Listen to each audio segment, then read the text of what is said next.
Hello everyone. So let's start the outbreak of the revolution. In our previous video, we had discussed the background of revolution. Let's start.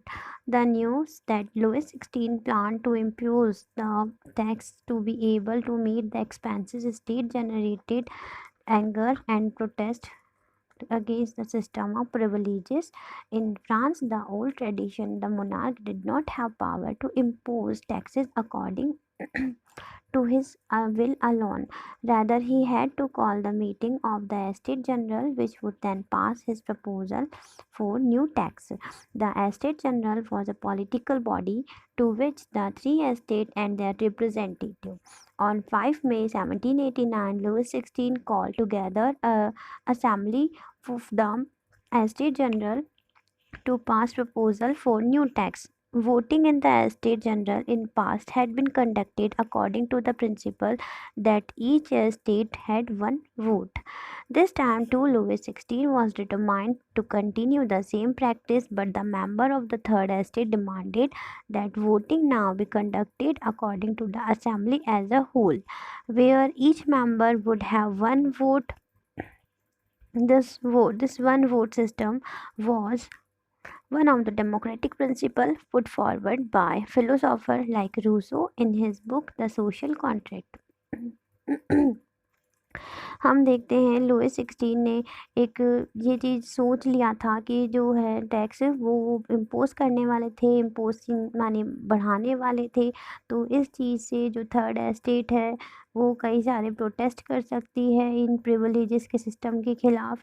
तो उन्होंने एक meeting बुलाई थी, क्योंकि monarch जो है, राजा जो है, अकेला टैक्स नहीं बढ़ा सकता था। तो उन्होंने एस्टेट जनरल्स की एक मीटिंग बुलाई, और जो एस्टेट जनरल थी वहाँ की एक पॉलिटिकल बॉडी हुआ करती थी। उनकी जो तीनों एस्टेट्स हैं उनकी रिप्रेजेंटेटिव्स की 5 मई को लुइस 16 ने असेंबली बुलाई और अपना प्रपोज़ल पास करने की कोशिश की, लेकिन जो थर्ड एस्टेट है वो चाहती थी मतलब जो प्रपोज़ल है वो पास होने वाला था, और जो वोटिंग वगैरह जो थी वो भी सिस्टम वही था ट्रेडिशनल सिस्टम की, एक रिप्रेजेंटेटिव है वो एक वोट देगा। तो उन्होंने सेम प्रैक्टिसेस डिटरमाइन करने की कोशिश करी, लेकिन जो थर्ड एस्टेट है उन्होंने डिमांड की कि आप इसे चेंज कीजिए सिस्टम को, हर एक व्यक्ति को वोट देने का राइट होना चाहिए। और उन्होंने ये राइट जो आइडिया है उन्होंने डेमोक्रेटिक प्रिंसिपल जो एक फिलोसोफर है उनकी बुक द सोशल कॉन्ट्रैक्ट से लिया था। When the king rejected his proposal, members of the third estate walked out of the assembly in protest. They declared themselves a national assembly and swore to be not dispersed there till had no draft and constitution for France had would limit the power of the monarch.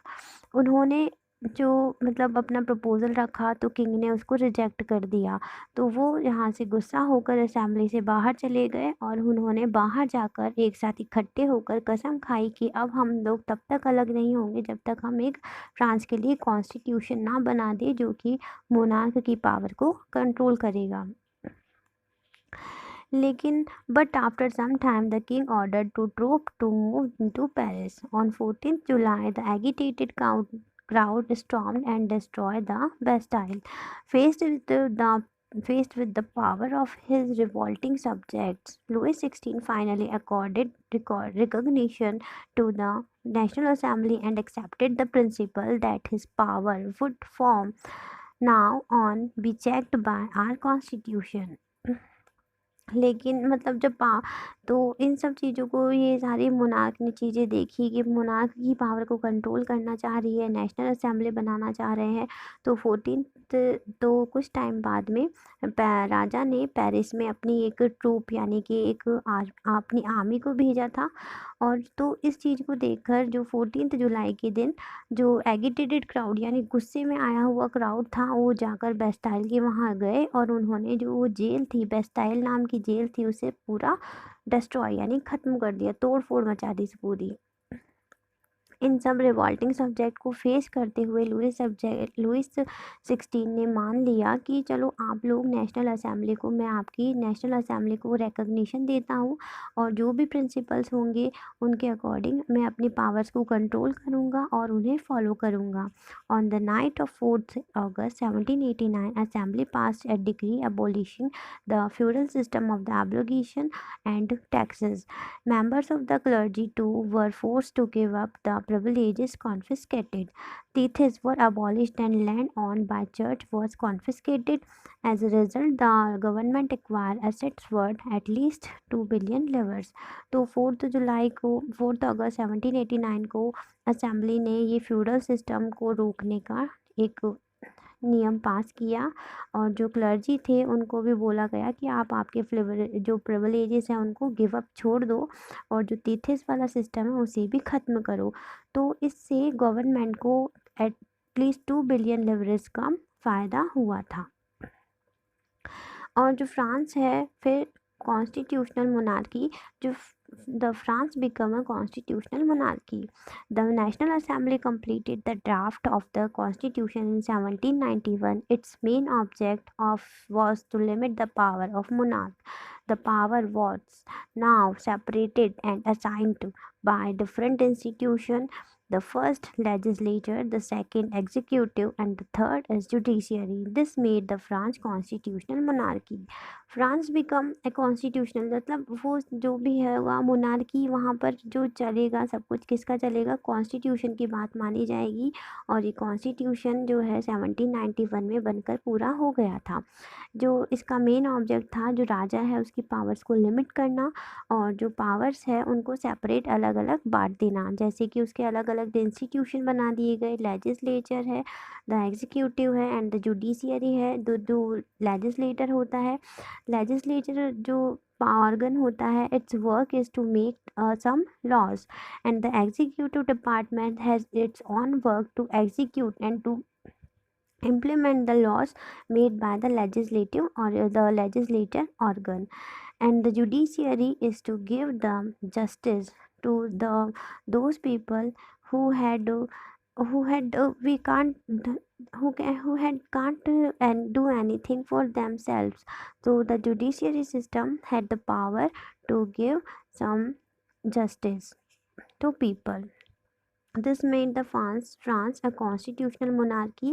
In this way जो France है वो एक constitutional monarchy बन गया था।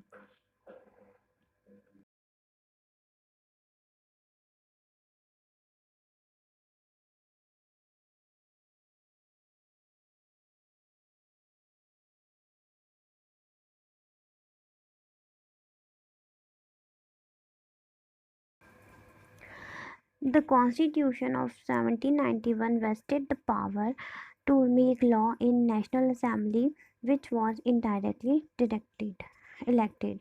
That is, citizens voted for a group of electors who in turn choose the assembly.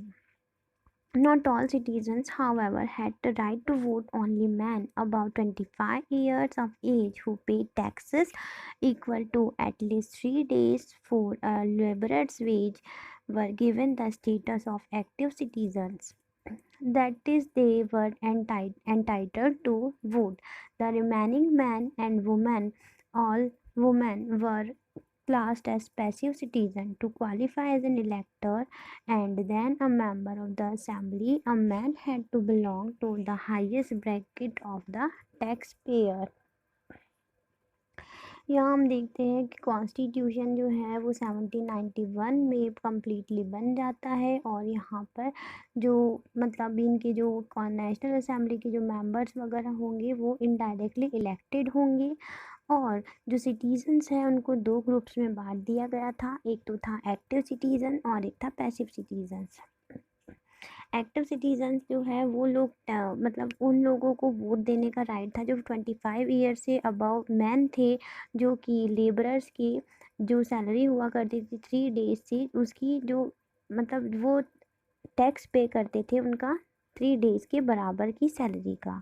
और वो active citizens थे जो वुमेन थे वो उनको बोल दिया गया पैसिव सिटीजन्स हैं, जो गरीब लोग थे उन्होंने भी पैसिव सिटीजन्स बोल दिया गया।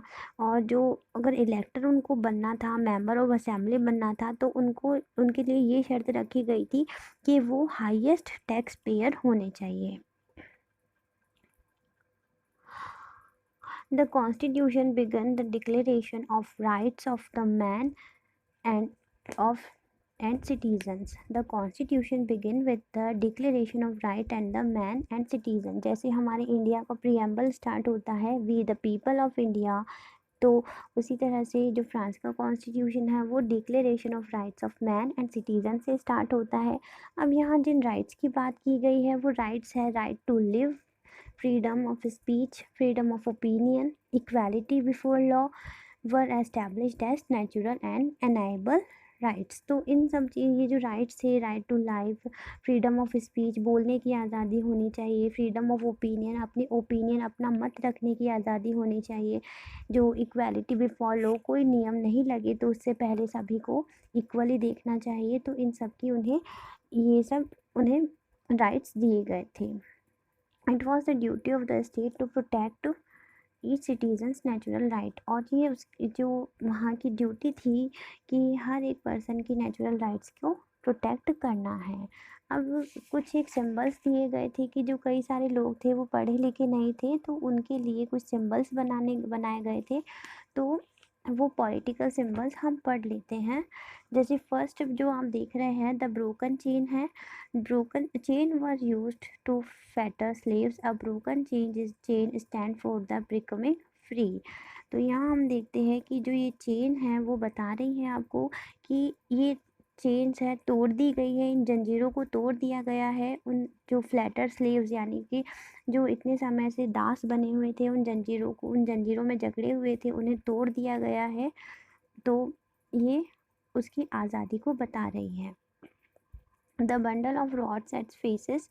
अब ये बता रहे हैं कि भाई जो एक तीरों का बंडल है या एक रॉड का जो बंडल है वो ये बता रहा है कि अगर जो ये यूनिटी को बता रहा है यहाँ पर कि अगर ये एक साथ है तो इन्हें कोई तोड़ नहीं सकता, लेकिन अगर इनमें से कोई एक भी निकल गया तो उससे वो ख़त्म हो सकता है, कि सिंगल जो रहेगा। तो यहाँ पे यूनिटी स्ट्रेंथ की बात की गई है। जो थर्ड आप देख रहे हैं the I with in a triangle radiating light, तो इसके अंदर ये बोला गया है कि इससे जो एक ज्ञान का प्रकाश, एक ये है कि eyes stand for knowledge, the eye of the sun will drive away the cloud of ignorance. तो यहाँ पे हमें जो अज्ञान के बादलों से निकलने के लिए एक नॉलेज दिया गया है, इस तरह की यहाँ पे बात की गई है। और रेड फ्राइगेंट कैप जो है, ये कैप्स स्लेव्स के द्वारा पहनी जाती थी। तो उसके लिए था कि ये फ्री हो चुके हैं, ये कैप पहनने वाले लोग फ्री हो चुके हैं, उसके लिए इस कैप का यूज़ किया गया। ब्लू वाइट रेड, जो ये चीज़ है the national colour of France. Blue white and red जो है नेशनल कलर था फ्रांस का। और अ विंग्ड वुमेन यानी कि पर्सनिफिकेशन ऑफ द लॉ। यहाँ पर ये बोला गया कि जो वुमेन है उनके पास भी अब कुछ आज़ादी आ गई है। द लॉ टैबलेट ये बताता है is the same for all and all are equal before it. तो इन्होंने ये बोला गया है कि जो सब लोग, जो व्यक्ति है, सब लोग इक्वल है और ये सबके लिए इक्वल है। सब व्यक्ति इक्वल है और सब लोगों के लिए सब लोग इक्वल है। तो इस तरह से हमारा आउटब्रेक ऑफ रेवोल्यूशन कंप्लीट हुआ।